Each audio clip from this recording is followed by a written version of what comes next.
Halo Tribuners, selamat siang.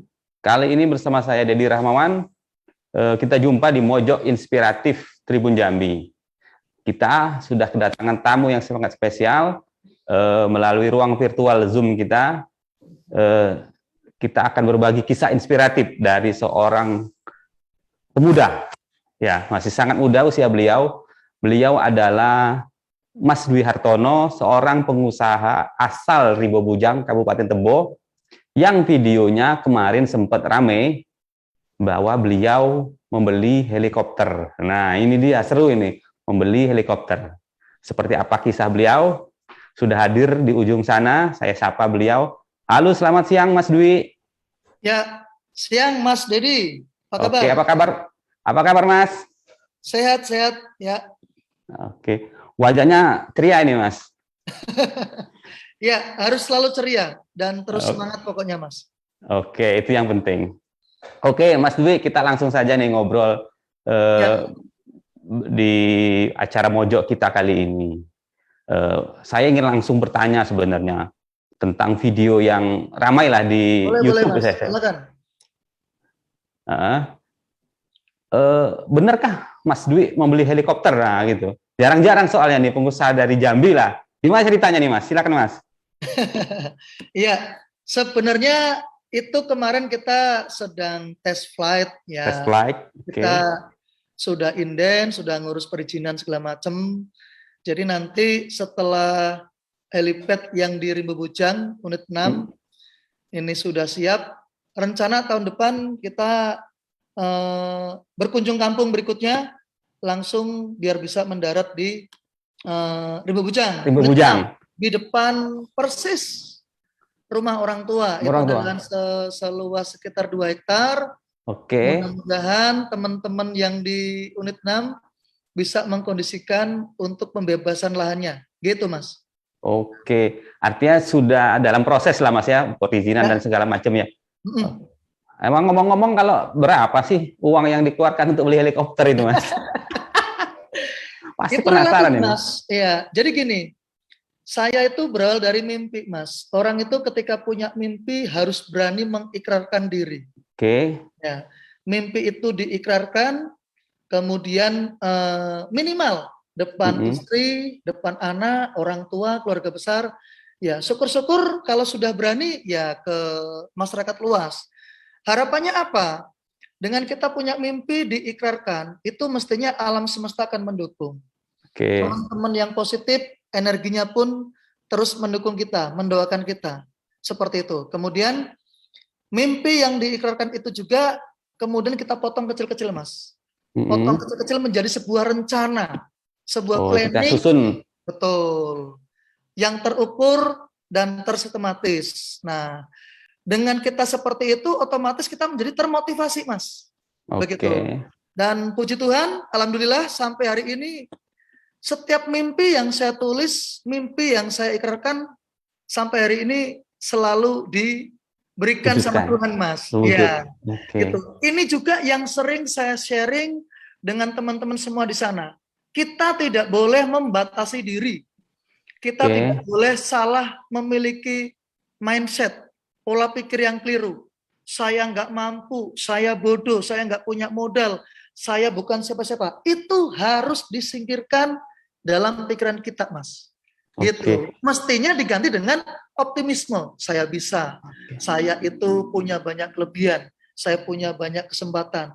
Saya adalah pribadi yang semangat, yang bisa melakukan banyak hal. Nah, ketika kita optimis, mestinya punya mimpi seperti apapun, alam semesta akan mendukung, Mas.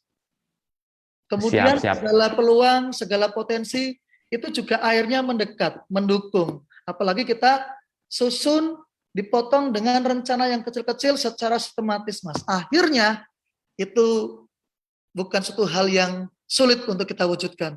Begitu, Mas, kira-kira, Mas. Mantap. Kalimatnya penuh dengan ciri khas motivator dan pengusaha sukses ini.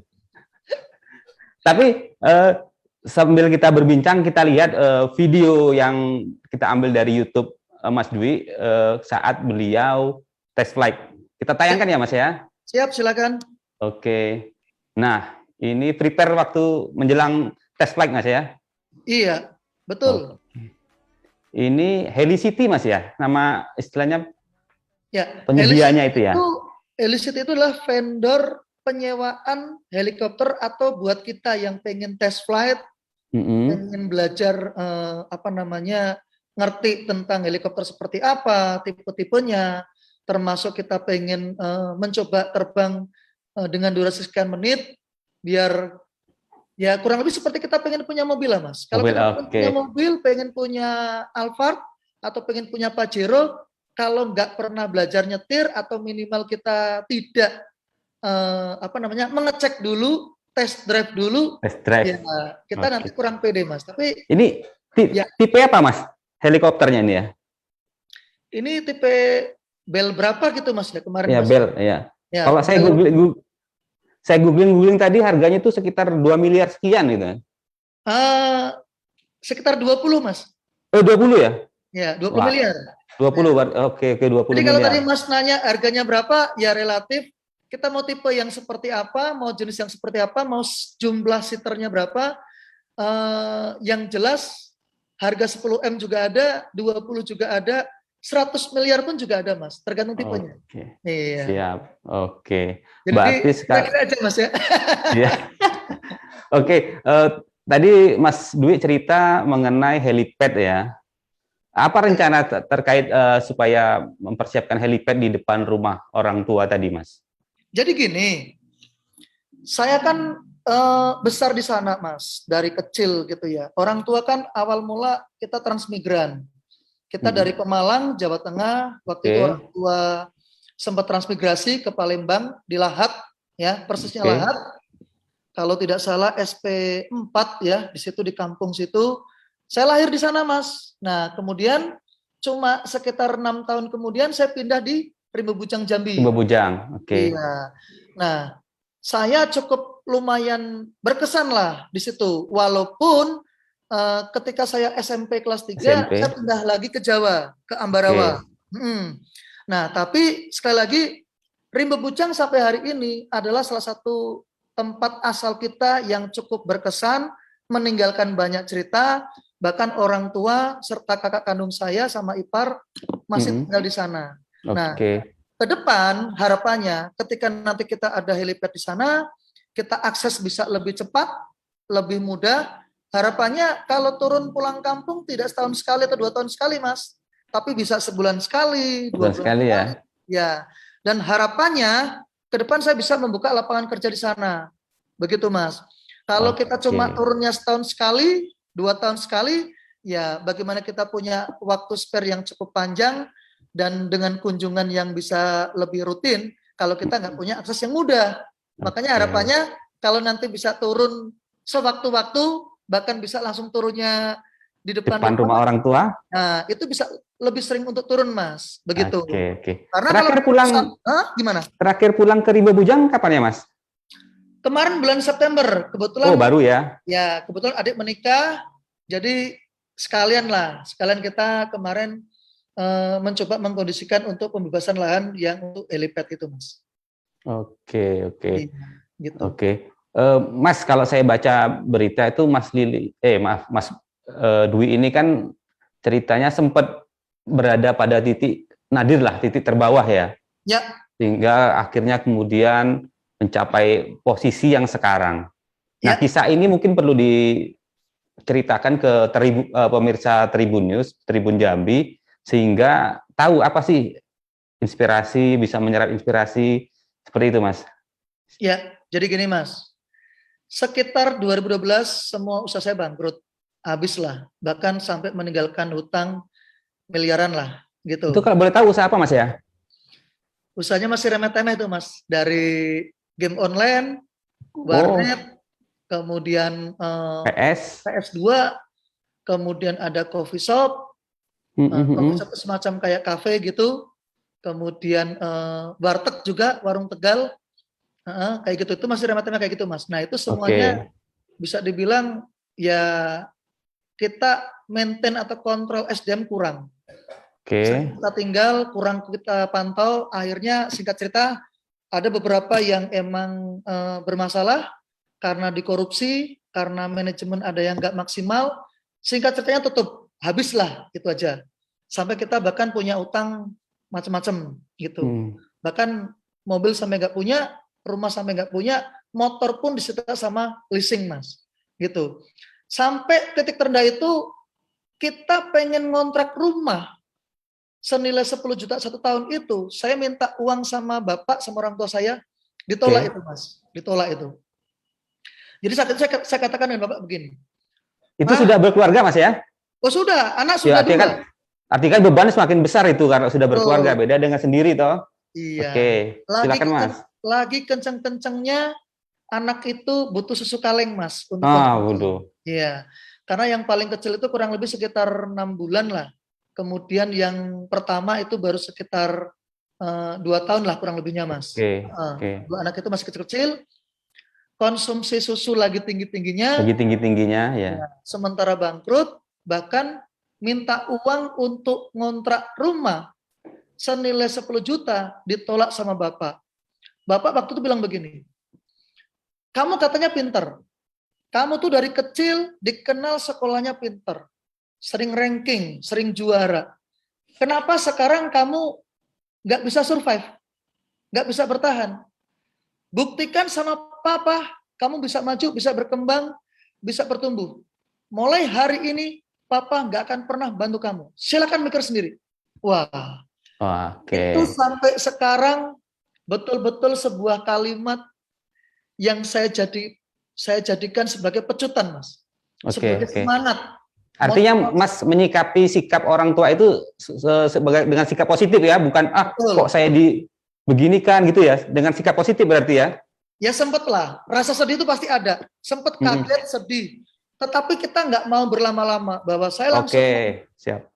Kita langsung membuat kesimpulan bahwa ini sepertinya orang tua sedang menggembleng saya. Orang tua memberikan saya kesempatan untuk bertumbuh dan berkembang. Saya simpulkan seperti itu. Saya nggak boleh nyerah, justru karena saya dibeginikan, katakanlah bahasa orang Jawa disapeh, dilepas gitu Mas ya. Nggak boleh nenen lagi atau nggak boleh manja lagi, bergantung. Ya, nggak boleh bergantung dengan orang tua. Akhirnya kita langsung waktu itu berpikir bagaimana caranya kita bisa memainkan kreativitas, mainkan segala potensi diri, kapasitas diri, semua relasi langsung saya listing, kita ambil ballpoint sama kertas, kita catat satu persatu Mas, saya punya apa? Saya punya teman siapa saja yang bisa mungkin saya manfaatkan untuk hal positif yang akhirnya bisa membangkitkan diri saya dari kebangkrutan. Nah, singkat ceritanya Mas, saya menemukan listing bahwa salah satu teman kita itu punya klinik kecantikan Mas. Nah, klinik kecantikan itu cukup mewah, tapi cuma 1 cabang. Nah, saat itu saya minta tolong sama dia. Halo bro, boleh nggak klinik kamu ini saya franchise-kan atau saya mitrakan? Apa itu? Nah, dia bingung. Mitrakan tuh gimana? Franchise itu seperti apa?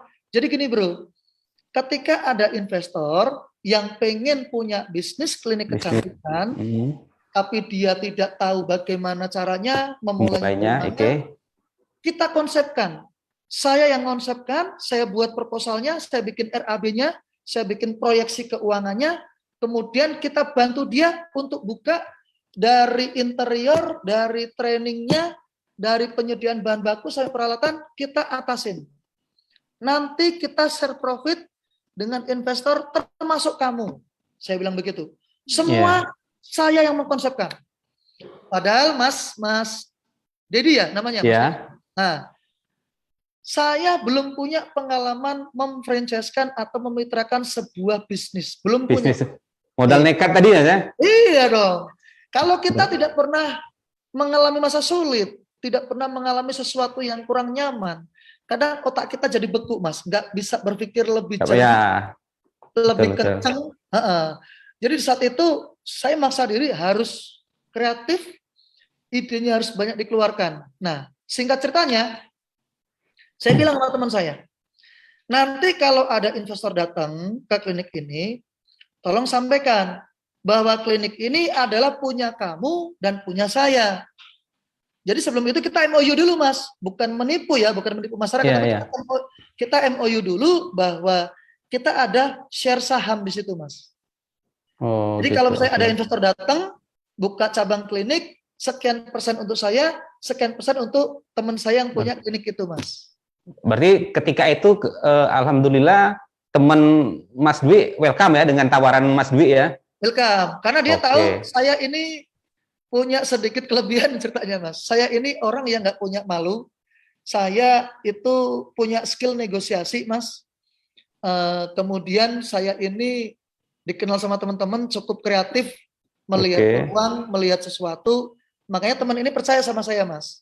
Nah, singkat ceritanya, kurang lebih ya hampir 2 miliar lah, Mas. Kurang lebih saya mendapatkan profit dari hanya berjualan kemitraan franchise klinik kecantikan tersebut. Nah, itu ya gimana? Berapa banyak akhirnya yang bekerja sama itu, Mas? Dari klinik kecantikan itu? Kurang lebih sekitar 22 cabang, Mas. Oke, 22 Bahkan cabang. di Sumatera itu ada di Palembang Trade Center di PTC dulu. Sekitar 2013 itu. Walaupun ya sekarang klinik tersebut sudah banyak yang bangkrut juga, tapi masih ada yang bertahan juga, Mas. Begitu. Iya, itu awalan saya bisa bangkit dari yang betul-betul minus keadaannya, nggak punya apa-apa. Nah, makanya saya sering merubah mindset teman-teman, terutama Rimba Bujang, Kabupaten Tebu Jambi gitu ya, bahwa kalau kita pengen sukses, pengen bangkit, jangan pernah membatasi diri kita. Rubahlah, perbaiki mindset kita. Jangan pernah mengatakan bahwa saya nggak punya modal, saya nggak punya skill, saya nggak punya ini itu, saya nggak sekolah, saya nggak punya teman, nggak punya jaringan. Itulah yang keliru, Mas. Kalau mau bangkit, mau sukses, jangan pernah memiliki pola pikir atau keyakinan yang keliru. Kalau pola pikir kita keliru, kalau keyakinan kita keliru, otomatis, Mas, keputusan akan keliru. Kalau keputusan keliru, hasilnya akan keliru, Mas. Kalau hasilnya keliru, maka hidup kamu akan keliru juga, Mas. Keliru. Wah, quote yang menarik itu, Mas. Nah, itu. Berarti itulah pelajaran yang bisa Mas Dwi petik ya dari ketika berada di titik terbawah tadi itu ya. Ya, bahkan kalau boleh sering tambahan sedikit begini. Saya ada satu insight yang lain selain klinik kecantikan. Saat itu saya juga mencoba mengerjakan proyek reklamasi, Mas. Di Semarang, Tanjung Pintu 4. Nah, ya, termasuk di KIW, Kawasan Industri Wijaya Kusuma Semarang Barat atau Semarang bagian utara pantai, ya. Nah, dari jenis usahanya saja orang pasti akan mengatakan keren. Reklamasi. Ya, dengernya.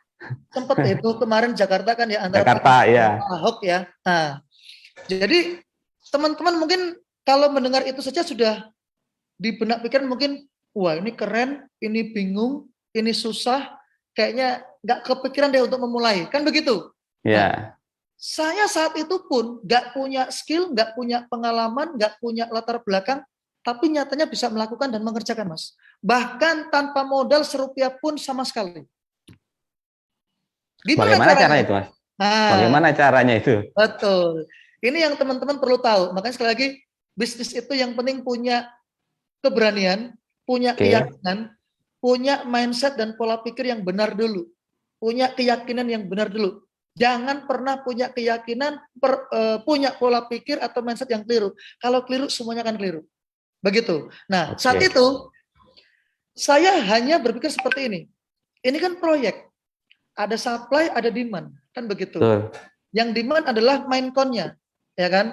Maincon ini butuh tanah atau butuh kuari dari pegunungan untuk ditimbun ke laut. Reklamasi ya. Jadi sebuah daratan. Nah itu, atau dermaga kan begitu. Nah, saya mencoba mencari siapa mainconnya. Saya tembusin itu. Tanya ini itu lewat preman, lewat jaringan ormas, udah pede aja pokoknya. Kita harus lostrum. Wah, lostrum itu ya pokoknya ya tadi, jangan batasi pikiran kita atau diri kita. Udah cari saja, jalan aja, nggak usah mengeluh. Jalan aja, nanti bakal ketemu. Nah, singkat ceritanya dengan sekian pencarian, dengan sekian perantara, akhirnya kita ketemu dengan Maincon, Mas. Oke. Yang memenangkan proyek tersebut. Begitu. Nah, dengan PD-nya saya katakan, Pak, perkenalkan saya Pak Dwi Hartono, saya ingin ikut sebagai subkon. Saya bilang begitu. Masuk ya tanah. Ikut sebagai subkon, ya kita nge-sub ke sana. Saya punya dump truck banyak, saya punya persediaan pegunungan untuk menyaplai kebutuhan kuari atau tanah yang ditimbun di proyek Bapak. Padahal saya nggak punya dump truck, Mas. Saya nggak punya tanah. Bohong. Ya ini bohong untuk positif lah, bukan bohong kita tujuan jahat. Iya, benar. Oke. Untuk membangun mindset bahwa saya berpikir begini, tanah itu bisa dikondisikan lah. Dump truck itu bisa dikondisikan lah. Kita merasa nggak punya duit, nggak punya modal, kita hanya punya kemauan, punya keberanian, punya pikiran. Itu modal kita, Mas. Nah, orang suka selalu keliru atau sering keliru bahwa modal itu selalu dengan uang. Selalu dikatakan bahwa modal itu ekuivalen dengan uang. Kalau saya tidak. Uang adalah instrumen paling terakhir untuk menentukan kesuksesan setiap orang. Itu saya. Oke. Silakan dicoba.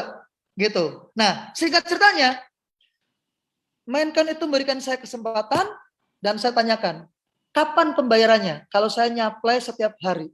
Ternyata setiap hari ketika saya kirim tanah atau kuari, bahasa proyek itu ya, saya diberikan cek itu di sore hari atau malam. Besok paginya sudah ditukar di Bank Permata saat itu, Mas. Waktu itu oke. Ya, berarti nggak sampai 24 jam ini proyek bisa cair, Mas. Oh.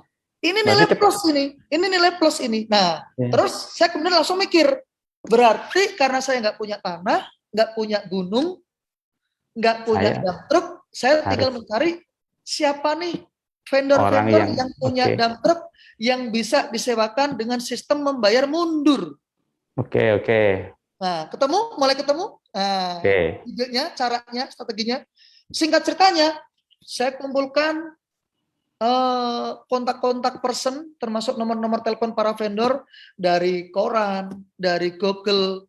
Itu kurang lebih sekitar 60 kontak person, 30 sampai 60 itu ada lah, Mas. Dari sekian kontak person itu, akhirnya ada satu penyewa dump truck yang punya puluhan dump truck yang nganggur, Mas. Oke. Semesta mendukung, Mas ya? Oh iya dong. Makanya kalau kita mencari sesuatu itu, kalau ditolak nggak dapat, itu bukan berarti nggak ada, Mas. Hanya belum dapat. Oke, tuh. Mantap. Itu pola pikir yang harus dipegang. Kadang orang-orang kita kalau mencari sesuatu itu kalau belum dapat langsung balik kanan nyerah, Mas. Yang parah mencari sesuatu di luar rumah nggak ketemu, nggak dapat, pulang rumah masuk kamar tidur nangis, Mas, sama istrinya. Itulah ya. Kalau mencari sesuatu belum dapat gampang. Jurusnya cuma satu, next. Nggak dapat lagi, next. Next itu apa artinya? Cari berikutnya. Cari yang lain. Tambah datanya. Cari terus. Tuhan tidak akan pernah mengingkari umat atau membiarkan umat yang terus berusaha dan berikhtiar, Mas. Oke. Kan, gitu loh. Proses tidak akan hasil tidak akan mengkhianati proses. Kan begitu, Mas? Ya enggak? Itu prinsip saya. Makanya apa? Selama kita mau terus berusaha mencari, pasti akan mendapatkan, Mas. Itu. Nah, singkat ceritanya dapat lagi satu vendor dump truck, kemudian dia bersedia kita nego untuk bayar mundur, dia H+3, Mas, kurang lebihnya. H+3, oke. Nah, sementara dari Maincon saya dibayar hari itu juga pakai cek. Besok pagi udah bisa cair. Kira-kira urusan dump truck aman nggak, Mas? Lancar nggak? Oh, sangatlah. Itu uang udah terkumpul dulu berarti. Gitu kan? Yang kedua, kita punya masalah yang kedua. Masalah kedua itu apa? Tanah. Bagaimana saya bisa membeli tanah gratis? Kan begitu. Atau kuari bahasa proyeknya. Nah, itu kemudian saya survei ke semua pegunungan-pegunungan yang sering didatengin oleh para supir-supir dump truck. Singkat ceritanya dari sekian yang saya survei, ada tuh kalau 10 titik, Mas, lebih. Itu singkat ceritanya dapatlah salah satu titik pegunungan yang juga bisa membayar H+7, Mas. Oke, wah lebih panjang lagi waktunya malah ya. Clear nggak kira-kira? Butuh modal nggak saya? Saya nggak butuh modal, Mas. Jadi saat saya bangkrut, karena kita nggak punya peluang, kita nggak dibantu modal sama orang tua, justru keadaan sulitlah, keadaan yang tidak nyaman itulah yang membuat kita pikiran menjadi kreatif. Kita menjadi semangat, berani berinovasi, berani berbuat sesuatu, berani segera bangkit, kemudian mencari sesuatu untuk kita bisa bangkit. Dan singkat ceritanya, modal keuntungan dari kemarin tadi saya ceritakan klinik kecantikan sama 2 miliar. 2 miliar. Proyek reklamasi 1 kubik tanah itu saya hanya untung kurang lebih Rp2.000, Mas. 1 kubik Rp2.000. Keuntungannya. Keuntungan. Sementara itu proyek membutuhkan begitu banyak. Ya, kurang lebih sekian juta kubik. Kalau 1 juta kubik saja, saya bisa mendapatkan net profit sekitar 2 miliar, Mas. Itulah awal dari saya menjadi bisa bangkit ketika bangkrut, karena saya nggak mau menyerah, saya nggak mau rebahan, nggak mau berdiam diri, saya langsung take action, langsung melakukan listing, langsung menemukan, mencari sesuatu hingga akhirnya didapatkan, dan modal yang saya dapatkan dari keuntungan itu untuk membesarkan semua usaha sampai hari ini, Mas. Begitu. Oke. Artinya sekarang sudah banyak nih ya, Mas ya, usaha-usaha yang Mas Dwi bangun ya.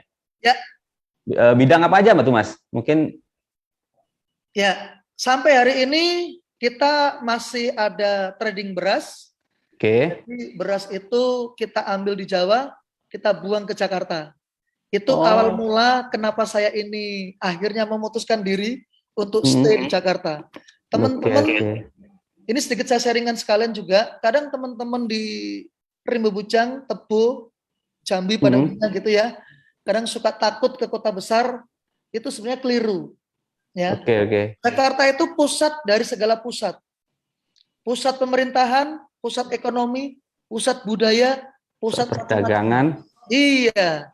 Jadi apapun bisa menjadi peluang. Di sini sangat banyak peluang ketika kita mau jeli, mau belajar, mau mencoba, mau melakukan sesuatu, Mas.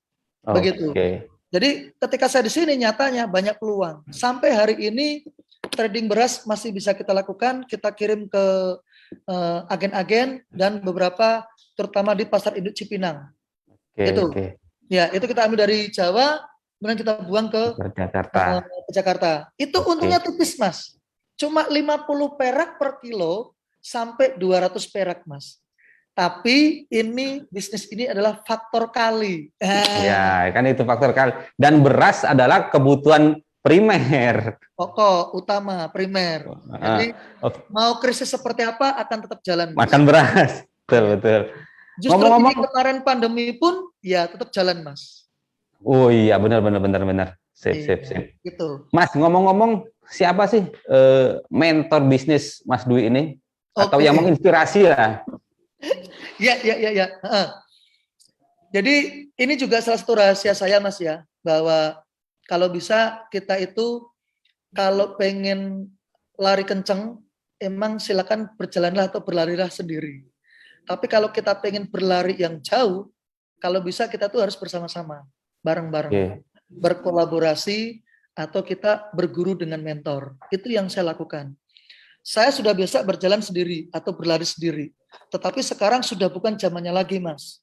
Sekarang itu kalau kita pengen makin jauh, makin dalam, makin besar, kita harus jangan gengsi untuk memiliki mentor atau memiliki teman kolaborasi. Nah, itu yang saya selalu terus lakukan hingga hari ini, Mas. Begitu. Dari sekian pencarian saya, pergumulan saya, belajar ke sana kemari dengan tokoh-tokoh besar, saya akhirnya mengerucut dan berani mentotalkan diri saya. Salah satunya adalah ada Pak Tung Desembaringin. Pak Tung Desembaringin. Salah satu yang membagi-bagikan uang dari helikopter. Betul. Dia itu adalah mentor saya, guru saya, juga mitra bisnis saya. Dia juga salah satu komisaris di salah satu perusahaan saya. Kita Oke. sama-sama duduk bareng di direksi untuk mengembangkan sebuah usaha.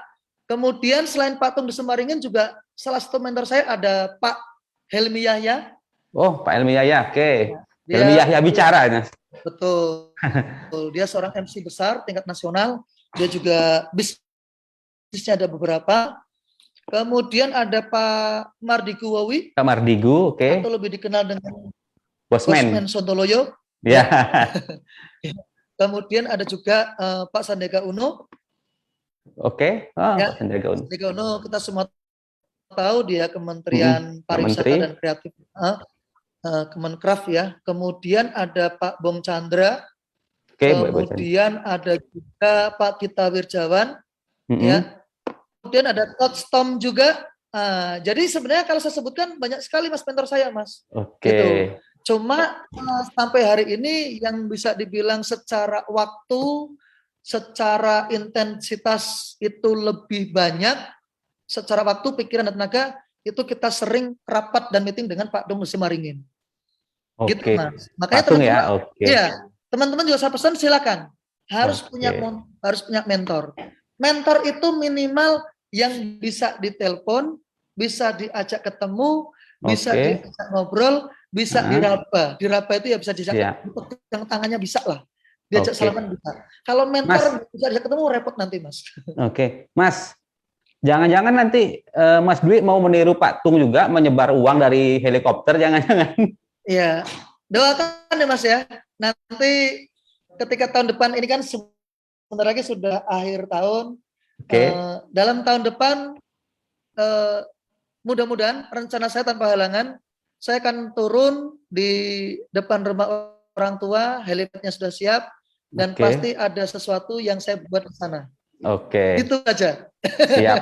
Oke, Mas Dwi, kita mungkin sudah masuki bagian-bagian akhir dari dialog kita kali ini. Artinya dari segi finansial, Mas Dwi mungkin sudah bebas lah ya, bebas free finansial, tidak menjadi masalah. Ya. Nah, Mas Dwi punya kita sebutlah kampung halaman di Tebo. Ya. Atau apa jangan-jangan ingin menjadi orang nomor 1 di Tebo ini? Baik Mas Dedi. Ini pertanyaan yang sering dilontarkan ke saya baik dari teman-teman Tribun, kemudian kemarin juga banyak media lokal di sana yang juga menanyakan ini. Bahkan teman-teman alumni, tetangga, keluarga besar juga banyak menanyakan ini. Jadi Mas Dedi, sampai hari ini secara pribadi dan atas nama keluarga besar saya jujur belum tertarik di politik. Ya, kami masih terus memaksimalkan diri saya, kapasitas diri, manfaat diri agar ke depan makin banyak bisa berbuat sesuatu. Berkarya banyak hal untuk memberikan manfaat untuk kampung halaman saya, gitu. Berbagi sesuatu, bisa itu seperti kemarin ambulan, kemudian kadang saya memperbaiki jalan-jalan di sekitar sana. Sebenarnya saya itu berbuat sesuatu atau berbagi sesuatu di sana itu bukan sebatas di Tebo loh Mas. Sampai hari ini pun saya juga banyak memberikan beasiswa dari anak TK sampai S1, Mas.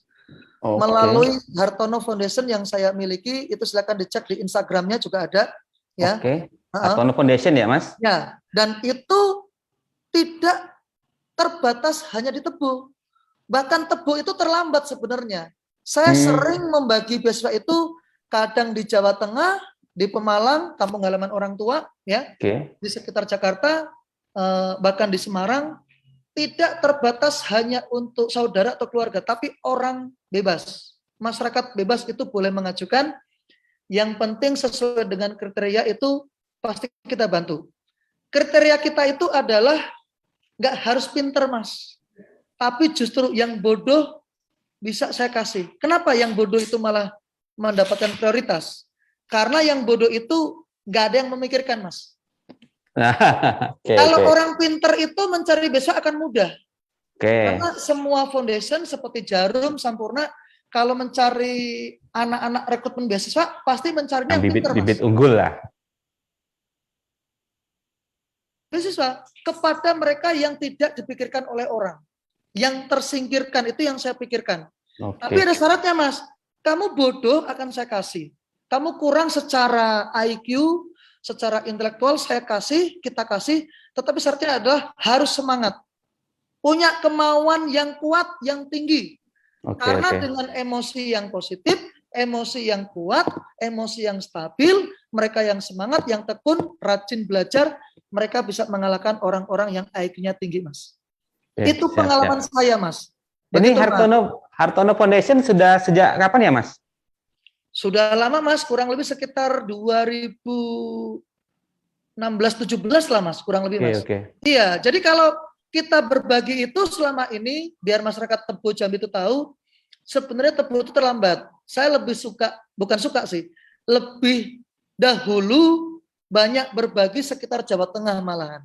Nah, kalau kegiatan saya sering berbagi itu hubungannya dengan politik, berarti saya nyalonnya banyak dong. Nyalon di Tebo iya, Jawa Tengah, di Pemalang iya, nyalon di Semarang iya, nyalon di kabupaten-kabupaten lain termasuk Jakarta iya. Ayo, ya. Kadang saya nyumbang melalui beasiswa TK sampai S1, kemudian perbaikan jalan atau jembatan pun bukan cuma di Tebo, Mas, tapi juga di Pemalang juga. Jadi sekali lagi, tolong teman-teman jangan kaitkan ini dengan politik ya. Tapi kalau suatu saat misalnya Tuhan berkata lain, itu lain cerita. Tapi bicara berapa tahun ke depan, per hari ini kita sama sekali belum memikirkan politik. Oke lah, poinnya itu aja sampai hari ini belum ada. Termasuk lebih bisnis dan usaha. Mas Dwi pun bukan terafiliasi atau menjadi kader partai tertentu belum ya? Belum terjun sama sekali ya?